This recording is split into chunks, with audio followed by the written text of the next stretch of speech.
Vous êtes au meilleur endroit. Là où Dieu agit, c'est dans sa maison. Il dit, une heure dans ses parvis vaut mieux que 1000 ailleurs. Il y a deux choses dans la vie. Il y a le mal et le bien qui nous poursuivent tous les jours de notre vie. Depuis le jardin d'Éden, depuis que Ève et Adam ont péché, ils se sont séparés de Dieu. Et quand ils se sont séparés de Dieu, ils couraient dans leur propre chemin. Ils cherchaient eux-mêmes la voie en tâtonnant. Et Dieu a vu ce tâtonnement des hommes, ceux qu'il a créés à son image et à sa ressemblance. Il ne pouvait pas les voir en train de tâtonner toute leur vie. Et c'est là que Dieu nous a parlé de repentance. La première repentance qu'il a envoyée sur la terre, il a parlé à Noé de construire une arche qu'on appelle l'arche de Noé. Et quand Noé a eu les instructions du Seigneur, il a communiqué dans son environnement que Dieu devait envoyer un déluge. Et dans cette contrée, il n'avait jamais entendu parler du mot déluge. Alors, nous était chauffe. Les gens commençaient à se moquer de lui, que la chaleur le rend déjà stupide. Et il parle des choses qu'il ne maîtrise pas. Noé a reçu les instructions du Seigneur pour construire l'arche. Noé a communiqué la vie aux autres pour qu'ils puissent entrer dans l'arche. Noé a construit l'arche. Ceux qui ont suivi Noé, c'est sa famille, ses belles-sœurs. Et on dit que dans l'arche, ils ont pris des animaux de chaque espèce. Quand vous allez lire Genèse chapitre 6, vous allez comprendre ce que je suis en train de prêcher. Quand il a pris ces animaux, il a mis dans l'arche, il y avait des serpents, des scorpions, la panthère, des lions, des poissons, des canards, des porcs, tous les espèces d'animaux qui peuvent exister sur terre, ils sont entrés dans l'arche parce qu'ils devaient avoir la vie sauve. Dieu a laissé le temps à l'homme de se repentir, entrer dans l'arche pour être sauvé. À cause de leur grande gueule, Dieu les a créés. Il veut vivre sans prescription. Vous pouvez manier un poste de radio sans avoir lu le manuel. Vous pouvez conduire sans être parti à l'auto-école. Il n'y a que les hommes de cette époque qui voulaient vivre sans les instructions de leur Créateur.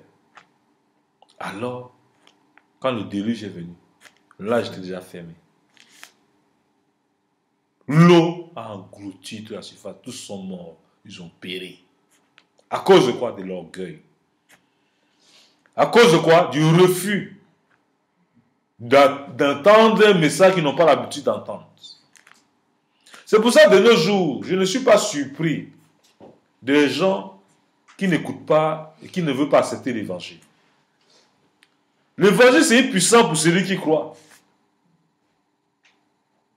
Alors la Bible nous dit que Noé a pu sauver sa famille. Cette famille a juste obéi aux instructions de l'homme de Dieu, le serviteur Noé. Et dans l'arche là, ils sont restés de nombreux de jours. Et quand vous lisez bien, le déluge n'est pas parti une seule fois. C'est resté près de... je ne sais plus combien de semaines, mais quand je regarde encore bien les instructions bibliques, quand on va voir Genèse 6 et 6 dans les explications, vous allez comprendre que Noé a ouvert la fenêtre un moment, il a lâché le corbeau est parti, il est revenu, parce qu'il ne trouvait pas d'abus pour se déposer. La deuxième fois qu'elle a lâché, le corbeau est parti, ça veut dire que l'autre était en train de diminuer. Mais dans l'âge là, ce n'était pas agréable. Dans l'âge, il y avait des odeurs impossibles. Mais il fallait rester dans l'âge pour avoir la vie sauve.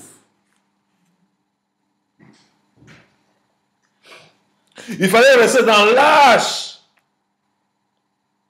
pour avoir la victoire de la mort. Il fallait rester dans l'âge pour avoir la vie que le Seigneur donne. Alors tous ceux qui sont restés dans l'âge ont survécu jusqu'à ce que le déluge finisse sur la terre. J'ai une bonne nouvelle pour toi. Lorsque tu appartiens à Dieu, tu es dans l'âge de Jésus. Dans l'âge de Jésus, tu dois marcher dans les fruits de l'esprit. Dans l'âge de Jésus, tu dois supporter ton frère, ta soeur. Si tu sors de l'âge, tu vas trouver quoi? Le dévoreur dehors. Le lion là, il rôde comme un lion, mais il n'est pas un lion. Que rien ne détruise ta joie en Dieu et ta paix et ta confiance. Tu peux vivre des situations, mais Dieu est au courant des situations que tu traverses. Fais-lui confiance. Vous vous rappelez de Ananias et Saphira? Ils sont allés vendre les champs. Personne ne les a demandé d'aller vendre. Ils sont allés vendre. Ils sont venus mentir les hommes. Que voilà la part qu'on a vendue pour donner aux hommes de Dieu. Ils n'ont rien dit. Mais ils croyaient qu'ils mentaient. Non, ils mentaient à la personne du Saint-Esprit. Ce n'est pas la force du Saint-Esprit. À la personne.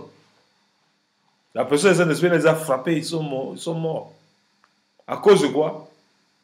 De la désobéissance vis-à-vis de Dieu.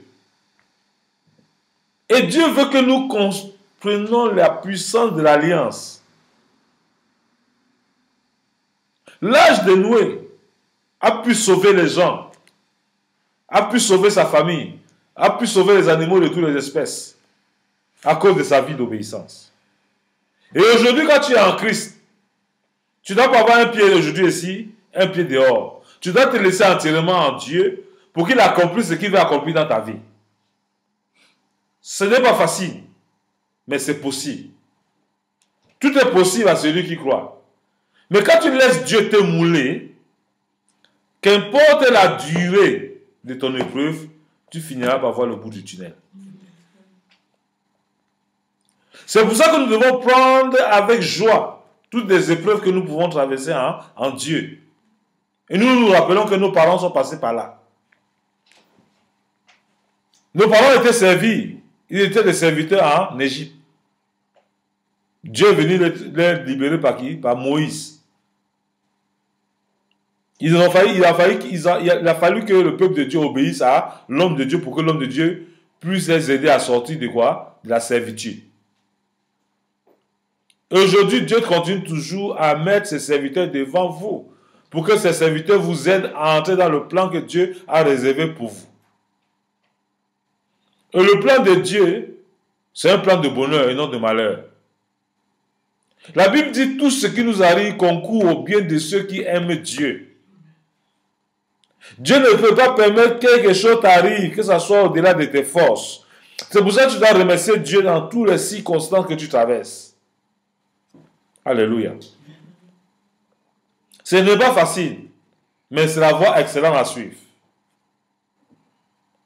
Quand je vais mettre dans un foyer, les gens commencent à dire non, on n'est pas compatible d'humeur. C'est faux. Qui vous a dit que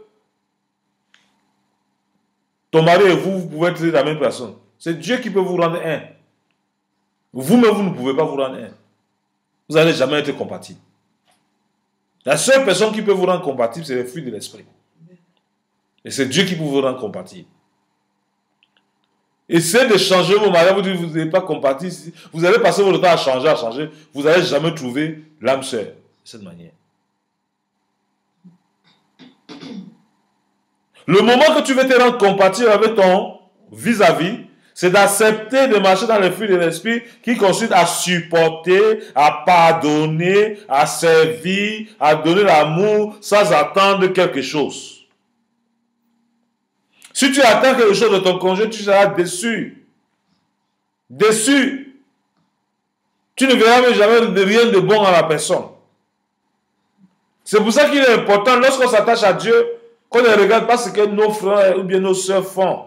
Mais qu'on regarde à Dieu qui est capable de changer à son temps voulu, il va changer la personne pour son bien, pas pour ton bien. Si tu attends que la personne change pour ton bien, tu vas attendre longtemps. Mais si tu veux que la personne change pour Dieu, Dieu va venir le transformer parce que Dieu, il veut voir ses intérêts en nous. Quand Dieu nous a sauvés, c'est pour que nous communiquions la vie aux autres. Ce n'est pas pour que nous communiquions la vie à nous seuls.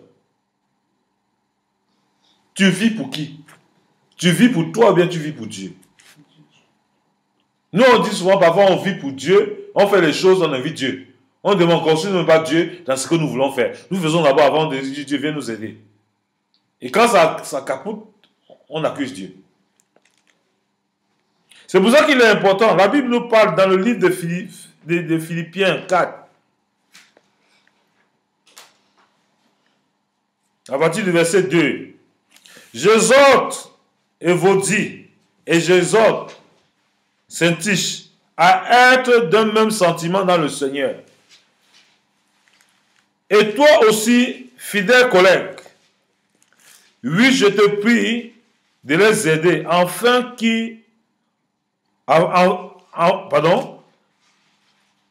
Et toi aussi, fidèle collègue, oui, je te prie de les aider, elles qui ont combattu pour l'évangile avec moi et avec Clément et mes autres compagnons d'œuvre dont les noms sont dans le livre de vie.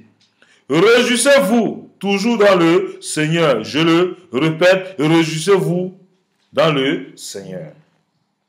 Que votre douceur soit connue de tous les hommes. Le Seigneur est proche. Alors, Évodie ici et Syntyche ont fait l'œuvre de Dieu. Dans ces contrées, ils se sont investis. Ils préparaient pour le peuple de Dieu. Ils lavaient les habits des serviteurs de Dieu. Ils se sont investis à fond. Le Clément, comme ça, ils ont évangélisé. Ils sont allés de porte à porte dire, vivons, préparez le retour de Christ. Le retour de Christ est proche. Et le Seigneur le demande ici, réjouissez-vous toujours dans le Seigneur, je le répète, réjouissez-vous toujours dans le Seigneur. Pourquoi Dieu répète, réjouissez-vous toujours dans le Seigneur? Il y a des gens qui passent le temps à aller se réjouir dans la maison des autres parce que le malheur a tapé la porte de l'autre. Non, oui, le malheur a tapé la porte de tel, c'est vous commencez à vous réjouir. Est-ce que vous êtes en train de vous réjouir dans le Seigneur ou bien vous êtes en train de vous réjouir dans la maison du diable? Ce que nous on sème, on va le moissonner.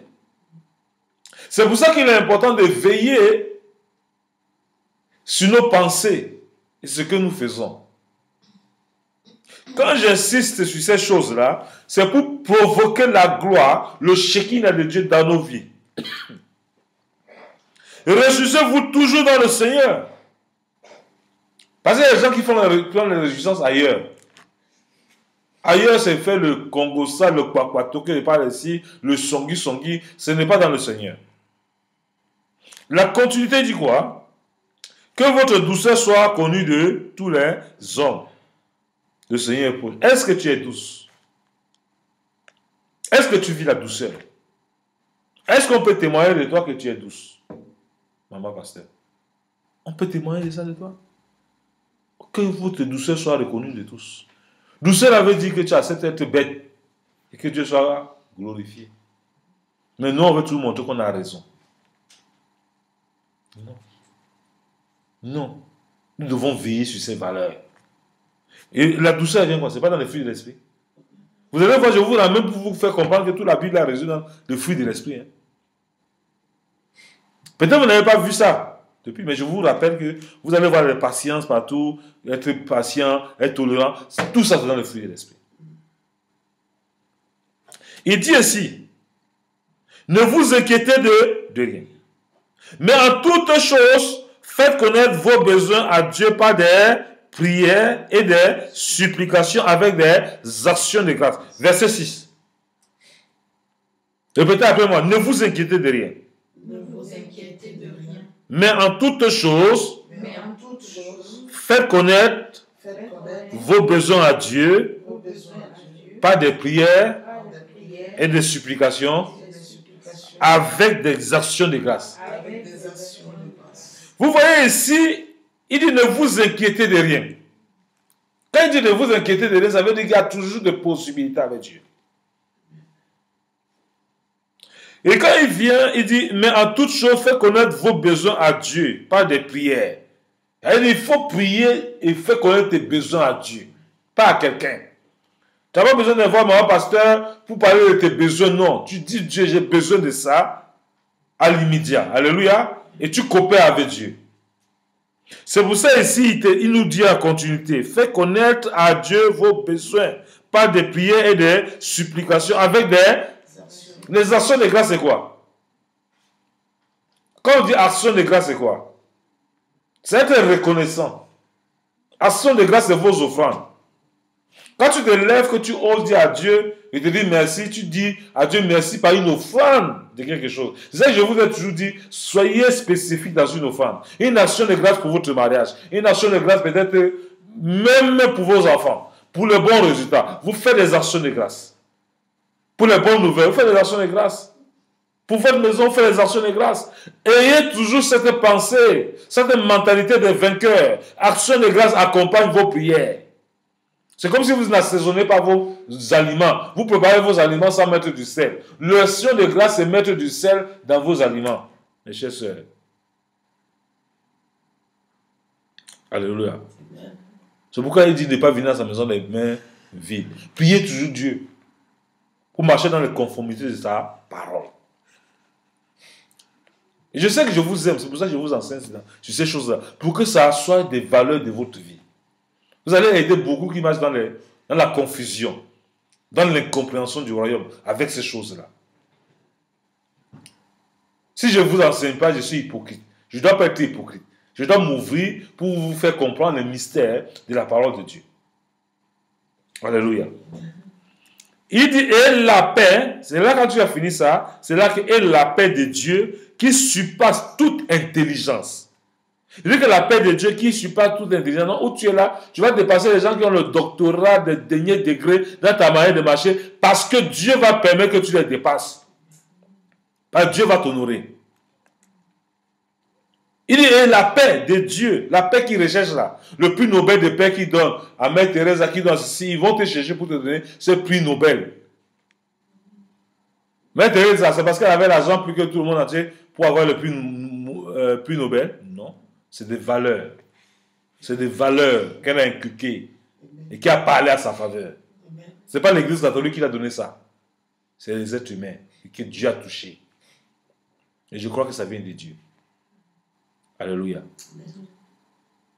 Et la paix de Dieu qui surpasse toute intelligence gardera vos cœurs et vos pensées en Jésus.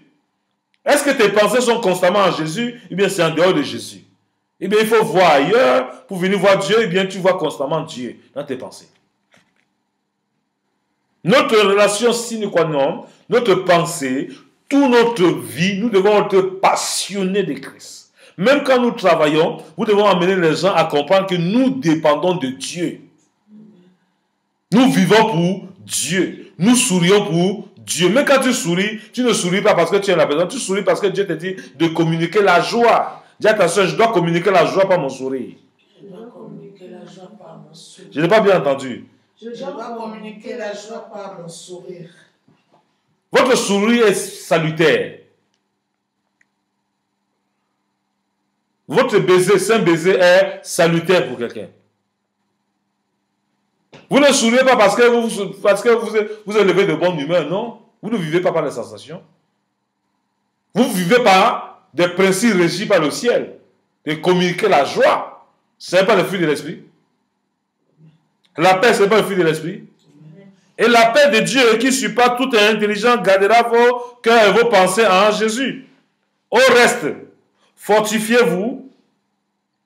Au reste, frères, que tout ce qui est vrai, tout ce qui est honorable, tout ce qui est juste, tout ce qui est pur, tout ce qui est aimable, tout ce qui mérite l'approbation, ce qui est vertueux et digne de louange, soit l'objet de vos pensées. Est-ce que ça ne résume pas le fruit de l'esprit?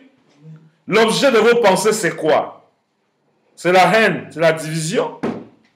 L'objet de vos pensées doit être quoi? L'amour, la joie, la paix, la bénédiction, la maîtrise de soi, la bonté, la bienveillance, la foi. La foi que Dieu est capable de faire, c'est que vous ne croyez pas qu'un homme peut faire, Dieu peut le faire. Dieu va rendre l'impossibilité au possible pour vous. Alléluia. Quelle que soit la nature de la maladie de la personne que tu vois, mon Dieu est capable de guérir cette personne. Et je crois jusqu'à la dernière seconde. Ce n'est pas moi qui guéris, mais c'est Dieu qui guérit. Ton problème là, Dieu est capable de faire. Alléluia. Je ne veux plus que vous promeniez les regards inquiets. Le résumé, la parole de Dieu est là pour nous. Vous devez vous réjouir parce que vous avez le trésor que le monde entier recherche. Alléluia. Et ce trésor va vous donner la paix, la joie dans le Saint-Esprit. C'est pour ça qu'il dit au verset 9, ce que vous avez appris, reçu et entendu de moi, et ce que vous avez vu en moi, pratiquez-le et le Dieu de paix sera avec vous. Alléluia.